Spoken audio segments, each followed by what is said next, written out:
হ্যাঁ বন্ধু, কিরে, তুই হঠাৎ করে আমার হসপিটালে? একটা ইমার্জেন্সি বিষয়ে তোর লগ কথা কইতাম আইছি। পার্সোনাল? দাঁড়া, আমি রেস্টে হইলাই। এইবার ক, কি সমস্যা?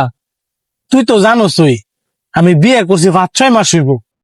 এখন আমার ওয়াইফের তো বেবি কনসেপ্ট হয়ে গেছে গা, কিন্তু আমার মা কোনো ভাবেই চাইতেছে না আমরা বেবিটা এখন নেই। যে কারণে তোর কাছে চাইছি বেবিটা অ্যাবর্শন করানোর জন্য। তোর ওয়াইফ কি চায়? আরে আমার ওয়াইফ তো কোনো ভাবেই চাইতেছে না বাচ্চাটা নষ্ট করতো। হ্যাঁ, তো আমার হাতে পায়ে ধরতেছে, কিন্তু মার কথা তো ফালাইতে পারতাছি না। প্রত্যেকটা সন্তানই মার জানের চেয়ে প্রিয়।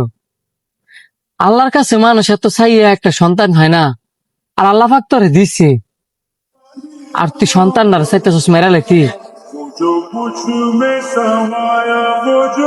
তোর কথাও ঠিক আছে, কিন্তু আমার আর্থিক অবস্থা তো এখন ভালো না। বাচ্চাটারে না খাওয়ায় মারাচ্ছে, এখন নষ্ট করে দিলে ভালো না। রিজিকের মালিক হচ্ছে আল্লাহ। তুই চাইলে কাউরে খাওয়াইতে পারবি না, আবার তুই চাইলে কাউরে ভরণ পোষণ দিতে পারবি না। এমনও তো হইতে পারে তোর সন্তানের উচিলায় আল্লাহ পাক তোর রিজিক আরো বাড়াই দিছে। এখন আমি যদি বেবিটা রাখিও, আমার মাই কইব আমি বউর কথা শুনে বেবিটা রাখছি।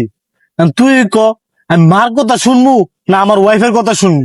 দেখ, তুই তোর মারও ফালাই দিতে পারতি না, তুই তোর বউরও ফালাই দিতে পারতি না। দুইজনই তোর কাছে গুরুত্বপূর্ণ। মা হচ্ছে গর্ভধারিণী, আর বউ হচ্ছে অর্ধাঙ্গিনী। তুই কি জানোস না বাচ্চা হত্যা করা যে পাপ? এই জাইন হইনেও কি তোর মার কথায় তুই পাপ করবি? এটা তো আমার মাই বুঝতেছে না। বুঝাইলে অবশ্যই বুঝবো। তোর মার গিয়ে কবি, মা, আমার সন্তানের জায়গায় যদি আমি থাকতাম, আমার বউর জায়গায় যদি তুমি থাকতা, তাহলে কি পারতা তোমার শাশুড়ির কথায়, তোমার জামাইয়ের কথায় আমার মায়েরা লাইতা? পারতা না মা। তো আমার বউ কেমনে পারবো? তোমার কাছে যেমন আমি অনেক মূল্যবান, তেমনই আমার বউর কাছে কিন্তু তার সন্তানটা অনেক মূল্যবান। বন্ধু, তুই আমার অনেক বড় একটা উপকার করছস। আমি আমার সন্তানের কিছু হইতে দিতাম না। প্রয়োজন হলে আমার রক্ত বিচ্ছে হইলো আমি আমার সন্তান পৃথিবীর আলো দাম।